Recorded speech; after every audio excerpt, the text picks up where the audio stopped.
Остри зборови до Атина, малку поумерени кон меѓународната заедница и со порака до граѓаните дека секој има право да гласа или да го бойкотира референдумот. Во Обединетите нации се обрати председателот на државата, кој целиот говор од 24 минути го посвети на правото на самоопределување на македонскиот народ и договорот за името. Иванов од говорницата на 73-тото Генерално собрание ги повика државите кои ја имаат признаено Македонија под незиното уставно име да покажат принципиелност и да не ја менуваат својата одлука. Иванов на меѓународните представници кои пред референдумот ја посетија земјава им рече дека иако имале добри намери, многумина од нив биле доведени во заблуда во врска со договорот од Преспа. Нив ги прашувам, дали тие би прифатиле да го дерогираат правото на самоопределување на нивните сопствени народи и држави? Не убедувајте да јадеме од овој отровен плод. Крајно време е отровното стебло со сенеговиот отровен плод да бидат отстранети. Иванов во контекст на договорот за името многу остро ја напад на Грција обвинувајќи ја за непринципиелност и оти го наметнува договорот за името по пат на сила и оти се однесува како да не обрзуваат правилата на меѓународниот поредок. Во архивите на Обединетите нации постојат илјадници страници документи и сведоштва за тоа што грчката држава им правела на македонците во Грција.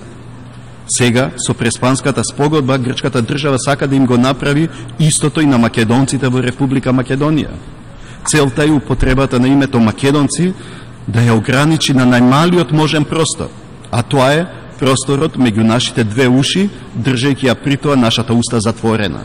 Иванов во обраќањето пред Генералното собрание не ја спомена актуелната власт во земјава, но им порача на граѓаните дека гласањето е нивно право, а не обврска. Повторувајќи го својот став дека тој ќе бойкотира, рече дека се надева од и граѓаните ќе донесат мудра одлука.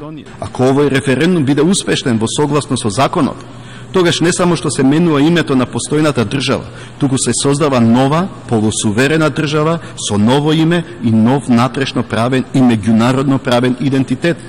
Но доколку овој референдум не е успешен, тога се отвара нова можност. Можност да разговараме и да ги разгледаме новите опции за решавање на прашањето во согласност со меѓународното право преку почитување на нашето фундаментално право на самоопределување. Заменик министерот за надворешни работи Андреј Жерновски, кој исто така на Генералното собрание на Обединетите нации е напуштил салата за време на обраќањето на Иванов поради како што рече, не сакал да му даде легитимитет на скандалозниот настап на председателот. Не сакавме да дадеме легитимитет на овој скандалозен говор кој што беше полн со манипулација, со омраза и со создавање непријатели.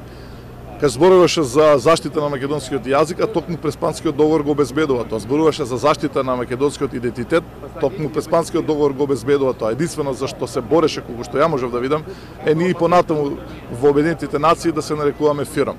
За Жерновски, отворениот повик за бойкот на референдумот од страна на Иванов е груба злоупотреба на говорницата на Обединетите нации.